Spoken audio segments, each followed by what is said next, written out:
Well, the issue that we are raising today uh,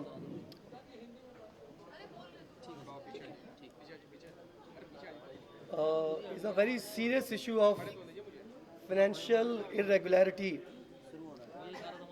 uh, and exposes the nexus between Congress party and builders. It exposes the typical politician builder nexus. Uh, the scam is worth 1,000 crore rupees. 1,000 crore रुपए का ये scam है और ये scam DDA में हुआ है जब माकन साहब अर्बन डेवलपमेंट मिनिस्टर थे। माकन साहब की मिनिस्टरशिप में अर्बन डेवलपमेंट मिनिस्ट्री में ये 1,000 करोड़ रुपए का स्कैम हुआ है और ये दिखाता है ये स्कैम कि हर डिपार्टमेंट में कांग्रेस सरकार की वही नीति थी कि देश की संपदा, natural resources, land, mines, minerals सब बड़े बड़े औद्योगिक घरानों को दे दिए जाएं for a pittance, for a fraction of their market price. जो उन्होंने 2G स्पेक्ट्रम में किया, जो कोयला घोटाले में हुआ, लगभग वैसा ही कुछ इस स्कैम में देखने को मिलता है।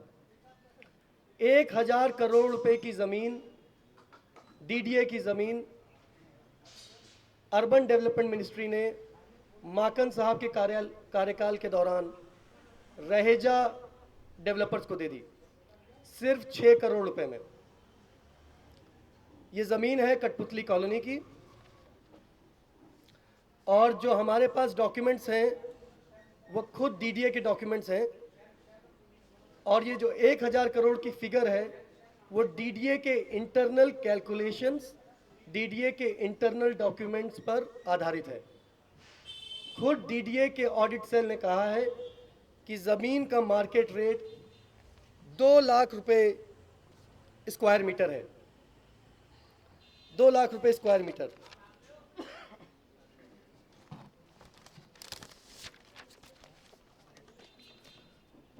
कुल ज़मीन जो रहेजा को दी गई है वो 17,500 स्क्वायर मीटर दी गई है।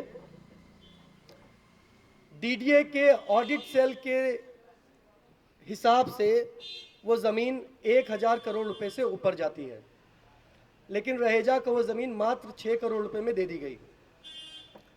और शर्त क्या रखी गई?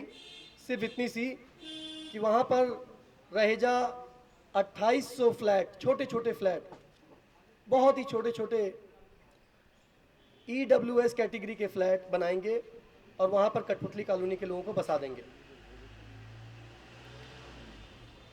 इस पूरी प्रोजेक्ट रीसेटलमेंट या रिहेबिलिटेशन प्रोजेक्ट की कीमत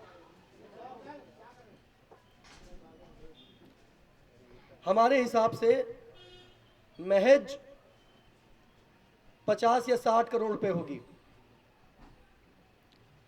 तो करीब 950 करोड़ रुपए का फायदा रहेजा को पहुंचाया गया है।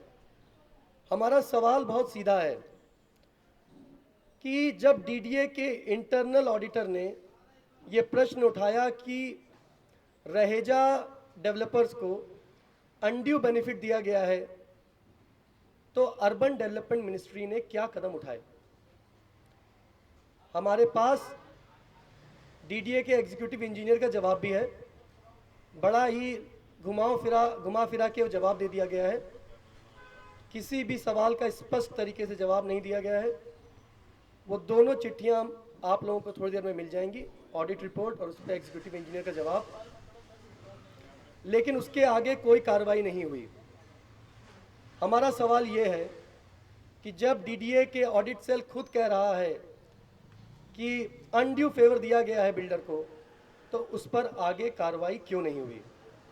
1,000 करोड़ रुपए की ज़मीन मात्र 6 करोड़ रुपए में क्यों दे दी गई?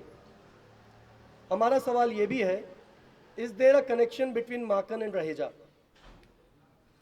And if there is one, then what is the nature of that connection? एक बड़ा ही गंभीर सवाल है देश के सामने। आज कांग्रेस ने मैनिफेस्टो अपना रिलीज़ किया है और मैनिफेस्टो में कांग्रेस ने कहा है कि वो सभी झुग्गी झोपड़ियों को हटाकर उनको रीसेटल कर देंगे और रिहेबिलिटेट कर देंगे। क्योंकि पिछले चुनाव में झुग्गी झोपड़ी के गरीब लोगों ने भारी मात्रा में आम आदमी पार्टी का समर्थन किया। हम ये पूछना चाहते हैं कांग्रेस पार्टी से, क्या वो घबराकर झुग्गी झोपड़ी तोड़ो पार्टी बन गई है? क्या झुग्गी झोपड़ी में रहने वाले लोगों का कोई हक नहीं है? उनकी बुनियादी ज़रूरतों को पूरा करने के लिए कांग्रेस की क्या नीति है? इस पर हम कांग्रेस से सवाल कर रहे हैं।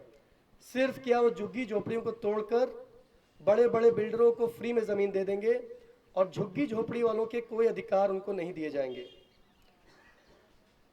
मैं आज रात कठपुतली कॉलोनी में बिताऊंगा। मेरा माकन जी से निवेदन है कि वो मेरे साथ कठपुतली कॉलोनी में आकर एक रात बिताएं और देखें कि उनकी लोकसभा में 3,500 परिवार किस तरह नर्क की ज़िंदगी जी रहे हैं। मैं वहाँ 2 बार होकर आया। मुझे कठपुतली कॉलोनी के लोगों ने बताया कि 10 साल में माकन साहब एक बार भी नहीं आए उनके पास। मेरा उनसे निवेदन है कि आज कम से कम चुनाव के पहले एक रात वो मेरे साथ कठपुतली कॉलोनी में बिताएं और देखें कि वहाँ पर ना पानी है, न सीवर है, नालियाँ भरी हुई हैं, बच्चे बीमार होते हैं, लोगों को तरह तरह की बीमारियाँ होती हैं, हर तरफ सिर्फ गंदगी है, नर्क से बदतर ज़िंदगी जी रहे हैं। और उनको रीसेटल करने के बजाय, उनका हक देने के बजाय ये ज़मीन रहेजा बिल्डर को दे दी गई है और उनको 1,000 करोड़ रुपए का फ़ायदा पहुंचाया गया है। माकन साहब की इस पर क्या नीति है, माकन साहब का इस पर क्या जवाब है? हम उनसे डिबेट करने के लिए तैयार हैं, उनसे संवाद के लिए तैयार हैं। मेरा उनसे निवेदन है कि आज रात वो कठपुतली कॉलोनी आए, वहीं पर बैठकर हम जनता के बीच में ये डिबेट करना चाहते हैं। वो लोकसभा के एमपी हैं, 2 बार एमपी रहे हैं इस क्षेत्र से। जनता का यह हक है कि उनका स्टैंड इस पूरे मुद्दे पर क्या है वो जनता के सामने रखें। हम सारे डॉक्यूमेंट जो हमने इकट्ठा किए हैं वो हम लेकर जनता के बीच बैठेंगे और वो अपना स्टैंड बताएं। दूसरा, अभी हाल फिलहाल में बहुत ही जल्दबाजी में दिखी है हमारी कांग्रेस सरकार कठपुतली कॉलोनी के लोगों को बेदखल करने के लिए। फरवरी के महीने में एक रिट पिटीशन फाइल करी थी वहाँ के नागरिकों ने, भूले बिसरे कलाकार कोऑपरेटिव सोसाइटी के नाम से।